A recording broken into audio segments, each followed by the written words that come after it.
Guys, welcome to my channel Zoologist AK, and I am Aarti Kaushik again here with another video related to chromatography. And in this video I am going to discuss about size exclusion chromatography.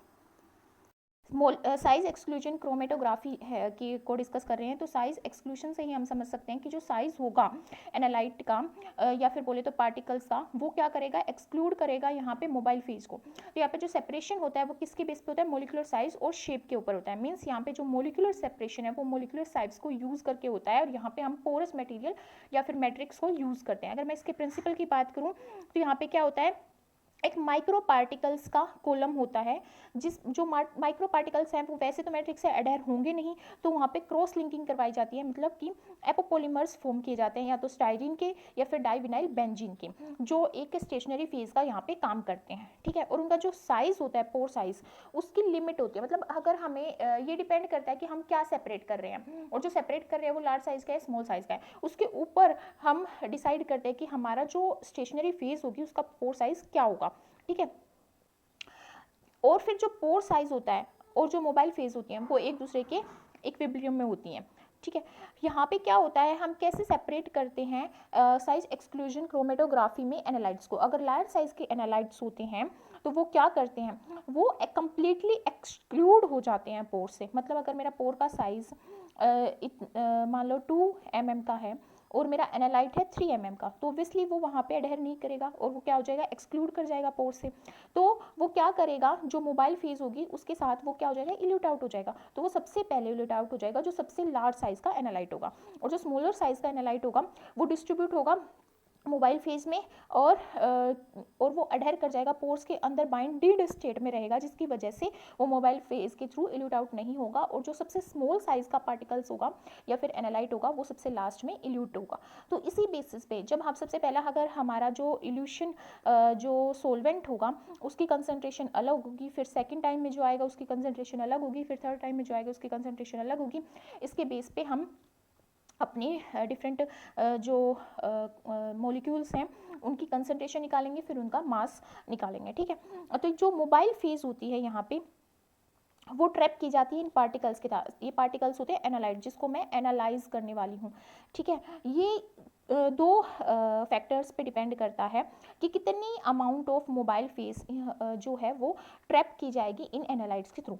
एक तो porosity of the particle, कि वो कितना porous है, कि उसकी कितनी absorb करने की कैपेबिलिटी है मोबाइल फेज को, और साइज़ क्या है एनालाइट का।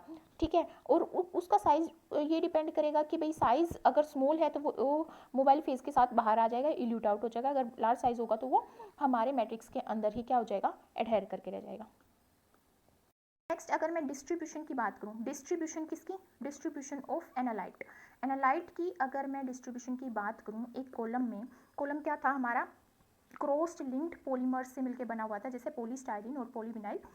तो यहाँ पे जो हमारा क्रॉस लिंकिंग के थ्रू जो मैट्रिक्स बना होगा उसमें एनालाइट कैसे डिस्ट्रीब्यूट होगा, वो किसके थ्रू डिटरमाइन किया जाता है, मोबाइल फेज का total volume of mobile phase, total volume of mobile phase both inside and outside the particle. मतलब जो पार्टिकल होगा यहाँ पे वो पोरस होगा। मतलब पार्टिकल कौन सा पार्टिकल यहाँ पे होगा वो हमारा एनालाइट होगा। ठीक है, जो पार्टिकल है यहाँ पे वो एनालाइट होगा। तो जो पार्टिकल के अंदर या फिर बोलो तो एनालाइट के अंदर कितना हमारी मोबाइल फेज या सोलवेंट उसके अंदर गया है और कितना बाहर है, इसके बेस पे कितना वॉल्यूम है, इसके बेस पे हम क्या निकालते हैं, डिस्ट्रीब्यूशन ऑफ एनालाइट निकालते हैं। ठीक है, अगर मैं यहाँ पे बात करूँ for a given type of particle between the inner and outer side of mobile phase, एक गिवन पार्टिकल है, अगर मैं कंपैरिजन कर रही हूँ इनर और आउटर साइड का, तो वहाँ पे डिस्ट्रीब्यूशन कोफिशिएंट जो KD होगा वो पार्टिकल कौन सा, एनालाइट के मोलिकुलर साइज का फंक्शन होगा। मतलब उसके मोलिकुलर साइज पे डिपेंड करेगा। ऑब्वियसली अगर ज़्यादा होगा तो वो ज़्यादा इनर वॉल्यूम होगा और आउटर वॉल्यूम क्या होगा, कम होगा। ठीक है, अगर पार्टिकल लार्ज है, मतलब एनालाइट मेरा लार्ज है, तो कंप्लीटली एक्सक्लूड हो जाएगा मोबाइल फेज से विद इन द पार्टिकल। मतलब completely excluded from the mobile phase within the particle. It means to say कि अगर मेरा पोर्स का साइज है 2 mm जैसे मैंने बोला, और मेरा जो एनालाइट है उसका साइज है 3 mm, ठीक है। तो कम्प्लीटली एक्सक्लूड हो जाएगा मोबाइल फेज से और कहाँ पे आ जाएगा, बाहर आ जाएगा इल्यूट फॉर्म में। तो यहाँ पे डिस्ट्रीब्यूशन कोफिशिएंट वो डिस्ट्रीब्यूट तो हुआ ही नहीं क्योंकि उसका लार्ज साइज था, और ना ही उसने कोई वॉल्यूम जो है एब्जॉर्ब किया किसका, मोबाइल फेज का या फिर सोलवेंट का, ठीक है। तो यहाँ पे जो डिस्ट्रीब्यूशन है उसका डिस्ट्रीब्यूशन तो जीरो है, तो डिस्ट्रीब्यूशन की जो वैल्यू क्या हो जाएगी, यहाँ पे जीरो हो जाएगी। अगर पार्टिकल का साइज या एनालाइट का साइज स्मॉल है तो वो एक्सेस करेगा इनर मोबाइल फेज में, ठीक है, मोबाइल फेज में, जिसकी वजह से केडी की वैल्यू 1 हो जाएगी। तो हम कह सकते हैं कि केडी की वैल्यू जो है, केडी क्या है यहाँ पे डिस्ट्रीब्यूशन कोफिशिएंट, उसकी वैल्यू 0 to 1 लाई करेगी। क्यों लाई करेगी, क्योंकि पोर साइज जो है इंडिविजुअल पार्टिकल्स में जिसको हम सेपरेट कर रहे हैं वो वेरी कर रहा है। यहाँ पे क्या होता है, कुछ इनर मोबाइल फेज होती है जो अवेलेबल होती है और कुछ अवेलेबल नहीं होती एनालाइट से, जो इंटरमीडिएट साइज़ के होते हैं। एक तो लार्ज साइज़ का पार्टिकल होता है, एक स्मॉल साइज़ का होगा, एक इंटरमीडिएट साइज़ का होगा। तो इंटरमीडिएट साइज़ में कोई भी क्या नहीं होता, जो हमारा मोबाइल फेस है वो अवेलेबल नहीं होता उसके लिए, ठीक है। तो इसलिए यहाँ पे जो केडी की वैल्यू है वो वेरी करती है 0 to लार्ज के लिए 0 होगी और स्मॉल के लिए 1 होगी। तो 0 to 1 में वेरी करेगी हमारे डिस्ट्रीब्यूशन कोफिशिएंट की value. Complete variation of KD, KD क्या था, डिस्ट्रीब्यूशन कोफिशिएंट। तो डिस्ट्रीब्यूशन कोफिशिएंट की जो वेरिएशन है वो 2 लिमिट्स में वेरी करती है, 0 to 1 में। तो ये जो वेरिएशंस हैं ये इसको पॉसिबल करती हैं सेपरेट करने के लिए एनालाइट्स को। और जो एनालाइट्स होते हैं वो कैसे सेपरेट होंगे, depending on their narrow molecular size range on A given particular particle type. अगर मैं अमाइनो एसिड कर रही हूँ या कार्बोहाइड्रेट्स कर रही हूँ तो उनकी एक नैरो साइज रेंज होगी जिसके ऊपर हम उनको सेपरेट करेंगे, ठीक है। For 2 analytes of different relative molecular mass, अगर उनका दोनों का रिलेटिव मोलिकुलर मास डिफरेंट है तो एंड उनकी केडी वैल्यू क्या होगी, अलग अलग होगी केडी वैल्यू, मतलब उसकी डिस्ट्रीब्यूशन कोफिशिएंट अलग अलग होगा, क्योंकि एक लार्ज साइज का होगा, इंटरमीडिएट साइज का होगा या फिर स्मॉल साइज का होगा। तो एक को हम डिनोट करें के डैश डी से और एक को के डबल डैश डी से। और जो डिफरेंस होगा उनकी इल्यूजन वॉल्यूम में, क्योंकि वो कुछ तो एब्जॉर्ब करेंगे और कुछ को के साथ वो कुछ वॉल्यूम जो होगा हमारी मोबाइल फेस का उसको एक्सक्लूड करेंगे, ठीक है। तो जो यहाँ पे डिफरेंस होगा इल्यूशन वॉल्यूम में वो उसको हम वी एस से, मतलब जो सैम्पल वॉल्यूम है उसको हम वी एस से यहाँ पे डिनोट करेंगे।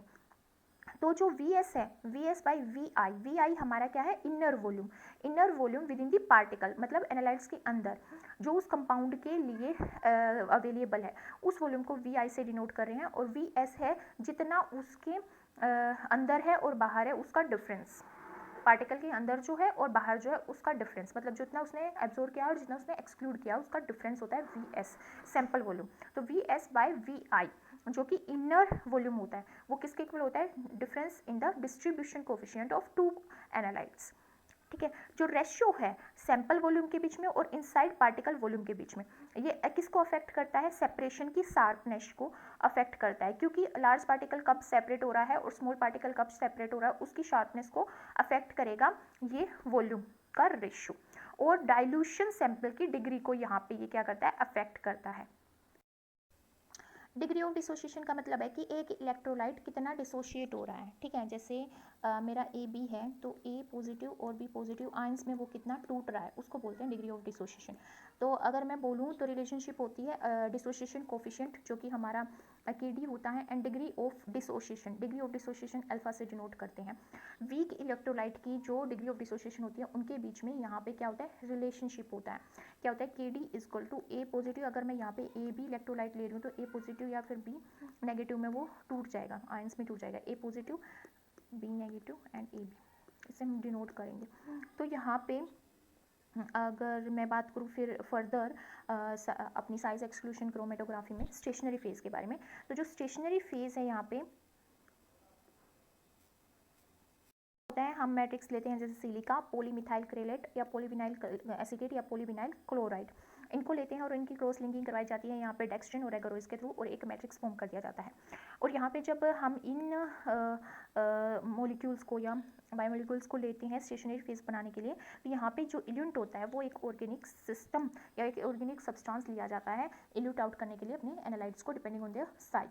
अगर यहाँ पे कोई क्वेश्चन आता है तो वो क्वेश्चन ऐसे आएगा कि हमें रिलेटिव मोलिकुलर मास दे रखा होगा और वॉल्यूम दे रखा होगा, पूरी टेबल बना रखी होगी, एक जो हमारा बायोमोलिक्यूल होगा उसको उसमें या तो हमें मोलिकुलर वेट दे रखा होगा या फिर वॉल्यूम दे रखा होगा। फिर जब हम ग्राफ क्रिएट करेंगे तो हमारा एक स्ट्रेट लाइन ग्राफ आना चाहिए, फिर ग्राफ से हम कैलकुलेट कर लेंगे molecular weight, relative molecular weight of that particular biomolecule. Applications purification के लिए यूज़ किया जाता है लार्जर और स्मॉलर मॉलिक्यूल्स को, जैसे वायरसेस हैं, एंजाइम्स हैं, हार्मोन्स, एंटीबॉडीज, न्यूक्लिक एसिड हैं, पॉलीसैकेराइड्स को सेपरेट करने के लिए, प्यूरिफाई करने के लिए यूज़ किया जाता है। रिलेटिव मोलिकुलर मास के डिटर्मिनेशन के लिए यूज़ किया जाता है। जो इल्यूशन वॉल्यूम होता है ग्लोबुलर प्रोटीन्स का, वो उनके रिलेटिव मोलिकुलर मास के थ्रू डिटरमाइन किया जाता है, जैसे मैंने बोला कि ग्राफ के थ्रू हम यहाँ पे कैलकुलेट करते हैं। सोल्यूशन की कंसनट्रेशन निकाली जाती है। सोल्यूशन और जिन सोल्यूशंस का हाई रिलेटिव मोलिकुलर वेट होता है उनकी कंसनट्रेशन यहाँ पे ट्राई सिफाडेक्स G25 कोर्स को ऐड करके निकाली जाती है। और जो स्वेलिंग जेल होता है वो वाटर को एब्जॉर्ब कर लेता है। इस वजह से लो मोलिकुलर वेट वाले जो सब्सटेंस होते हैं और हाई मोलिकुलर वेट वाले सब्सटेंस जो होते हैं वो क्या रह जाते हैं, सॉल्यूशन में रह जाते हैं। फिर हम क्या करते हैं, 10 मिनट बाद जेल को रिमूव कर देते हैं, सेंट्रीफ्यूगेशन करेंगे और जेल से जो हमारे मोलिक्यूल्स होंगे, जो हमारे लाइट साइज के मोलिक्यूल्स होंगे, मतलब कि जिनका रिलेटिव मोलिकुलर वेट हमारा लो होगा, वो हम डिस्कार्ड कर देंगे और प्रेसिपिटेट हम सेव कर लेंगे। तो जो प्रेसिपिटेट होगा उसमें क्या बच जाएगा, हमारा हाई रिलेटिव मोलिकुलर मास वाला मटेरियल रह जाएगा, जिसकी कंसनट्रेशन इंक्रीज करती जाएगी, बट उसका जो pH है, आयनिक स्ट्रेंथ है, वो अल्टर नहीं होगी इस प्रोसेस के टाइम पे, बट उसकी जो कंसनट्रेशन है वो इंक्रीज होती जा रही है, क्योंकि उससे हमने जो लो रिलेटिव मोलिकुलर मास वाला सब्सटेंस जो है वो डिस्कार्ड कर दिया। फिर लास्ट प्रोसेस आती है डी साल्टिंग।